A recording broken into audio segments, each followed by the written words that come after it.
Tornado watch remains in effect for a large chunk of South Alabama, but it does get up here toward Chilton County and Coosa County, as well as Bibb and Hale and Greene for about another 45 minutes, and then it will be done. This is First Warning Live Radar. We've been using this all evening to track the showers and thunderstorms, and that's really all that we've had to deal with around Birmingham, Tuscaloosa, Alabaster, Calera, Pell City, and Talladega. It is noisy out there, but none of these storms are showing anything that remotely looks severe, and that's why that tornado watch was dropped for a large part of north and central Alabama. These are the counties that are still in right now, including Chilton, Bibb, Hale, Greene, Sumter, Perry, Dallas, Autauga, Elmore, Coosa, Tallapoosa, and Chambers. Everybody else is in the all clear point, except for the fact that we're just going to have some more showers and thunderstorms through the overnight period. Now, what happens for the rest of the night is mainly going to be a big batch of rain and storms that develops down to the south and just stays there. And we will have some occasional rain around Birmingham and Anniston and Gadsden, but by far the best rain happening down farther south, closer to Montgomery, where there was tremendous activity. Earlier this afternoon, there was a tornado warning for Montgomery County. That has been long expired, and there have been no other severe weather incidents other than some hail that hit a few communities around Greene and Hale counties.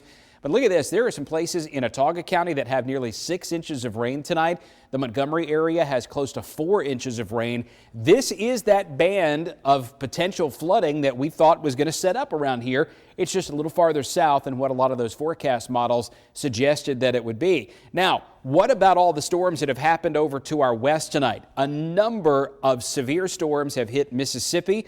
There have been several what we believe were large tornadoes that have developed south of Brookhaven down toward Macomb.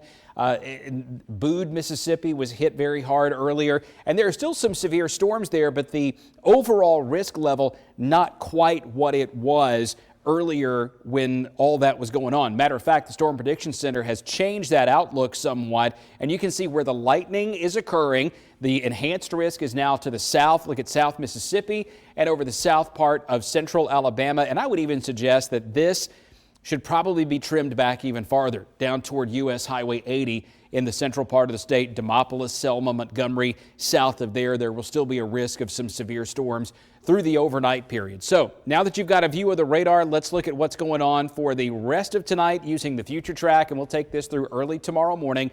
By midnight, we've got showers and storms, heavier action down here below Highway 80. Look at Marengo County and Wilcox County and Lowndes and Montgomery, and then over toward places like Eufaula and then into southern Georgia. As the storms keep passing through here overnight, there'll still be some thunder and lightning through about 1 to 2 a.m.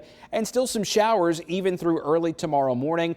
Downpours closer to Clanton and Rockford, but the real action is farther to the south where you've got that bigger band of storms down around Troy and Dothan and Eufaula by that point in the morning.